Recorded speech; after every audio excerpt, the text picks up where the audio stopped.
최근 문재인 대통령이 대기업 총수들과 아랍에미리트에 방문하여 한 UAE 수소협력 비즈니스 라운드테이블 행사에 참여한 소식을 듣고 일본이 발칵 뒤집혔습니다.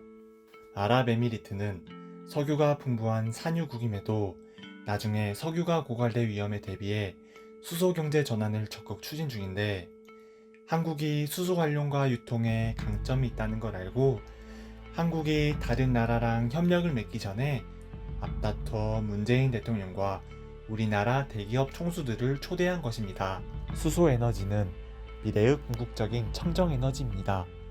수소 에너지의 원래인 물은 지구상에 풍부하게 존재하기 때문에 고갈될 염려가 없으며, 또 수소를 연소시켜도 유해물질 대신 질소와 물이 배출되기 때문에 환경오염의 위험이 없기 때문입니다.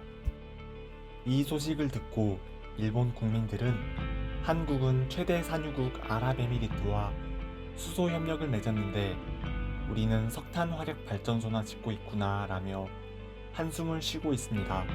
일본 정부도 미래를 선도할 친환경 에너지, 수소 에너지 연구를 하고 있지만 그보다 석탄 발전에 더욱더 큰 연구를 하고 있습니다.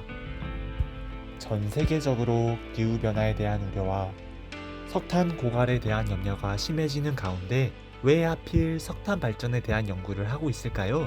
그것은 바로 2011년 후쿠시마 원전 참사 때문입니다.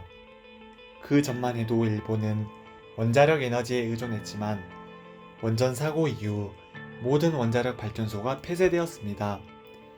이 사건 이후로 일본은 지진의 염려 때문에 더 이상 원자력 발전소를 짓지 않았고, 그 대신 석탄을 이용해서 비효율적인 에너지 생산을 현재까지 계속하고 있습니다.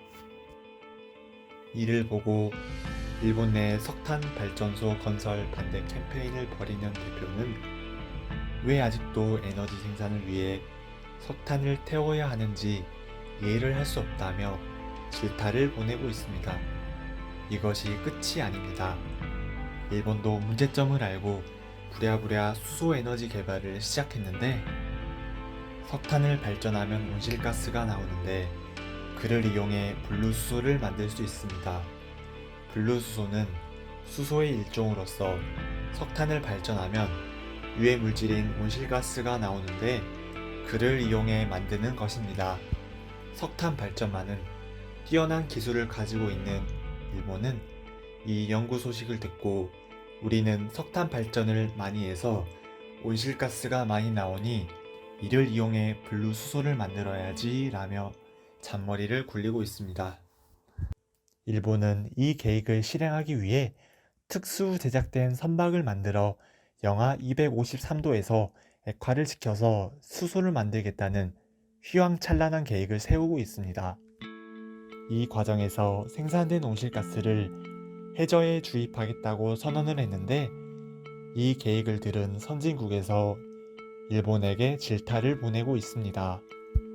기후변화 운동가들은 온실가스를 포획해서 분리수소를 만드는 것은 좋으나 저장하는 기술이 과학적으로 입증되지 않았다며, 저장에 실패하면 환경오염이 엄청나게 심해질 거라며 끊임없이 말하고 있습니다. 일본의 카베르거 교수도 탄소를 포획하고 저장하고 수소로 가공하는 방식은 배보다 배꼽이 더 크다라며, 이런 방식을 계속하면 일본 경제에 크나큰 위협이 될 거라며 비판하고 있습니다. 일본의 유능한 젊은 활동가 히카리도 일본이 너무 답답하다, 저는 일본이 부끄럽습니다 라며 토로했습니다. 하지만 여전히 도쿄만 끝자리에서는 석탄 발전소 공사가 빠르게 진행되는 중입니다.